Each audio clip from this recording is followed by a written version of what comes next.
Well, what I tried to get across is you have to look at the policy level on one side and then go down to the human side on the other.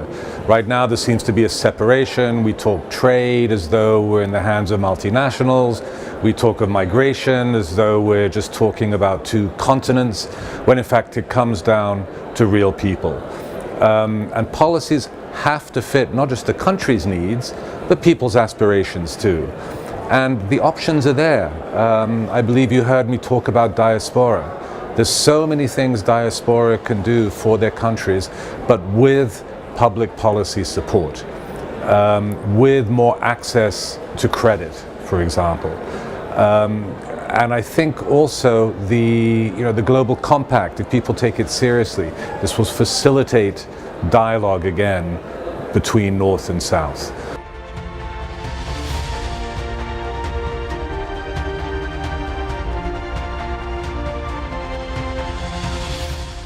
Well, at the very basic level, we provide protection and assistance to migrants.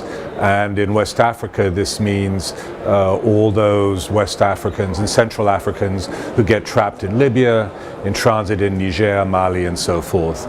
And then on the other side, we talk on an almost daily basis to governments, supporting them with their policies, providing advice if they request it, seeing how dialogue can stay open between different countries. And I think you heard me say this at lunch, there seems sometimes to be a fundamental misunderstanding between two sides, each one waiting for the other to take the first step. So for example, when it comes to Europe and Africa, or West Africa, Europe expects West Africa to, for example, allow readmission, to fight against irregular migration, which African states are doing. But the African states are waiting for Europe to open more legal channels of migration as provided for in the Valletta summit. So they're so close, but it's sometimes like two ships passing in the night. And I think an organization like IOM, and especially within the framework of something like the Global Compact of Migration, perhaps we can get these two ships to meet.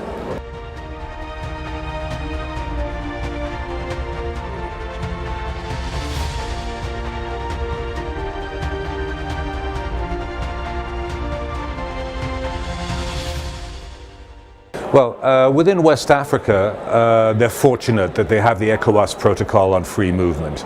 And movement between the countries is really not a problem at all. Being able to establish yourself, establish a business and work and so forth, that can become a little more complex.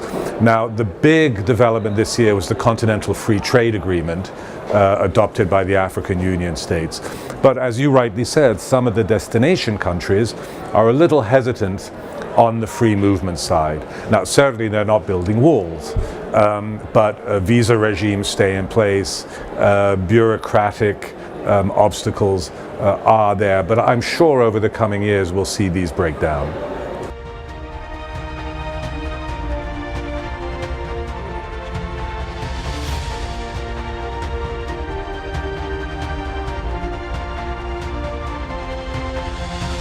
No, it's not that simple. I wouldn't say the aid encourages people to migrate.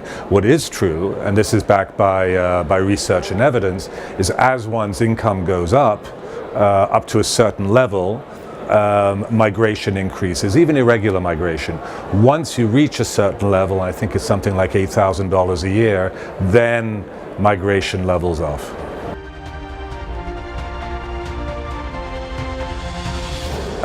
Yes, I am optimistic. I suppose you have to say I have to be optimistic, but it's not just that. I really do believe that the Global Compact, despite some of the negative things people say, and the fact that a lot of people are making a big deal of, I think it's 12 countries that didn't sign. It's only 12 countries. I think the Global Compact is meaningful. I believe, as the EU ambassador to the UN said today, it's the start of a conversation, but the start of a very important conversation.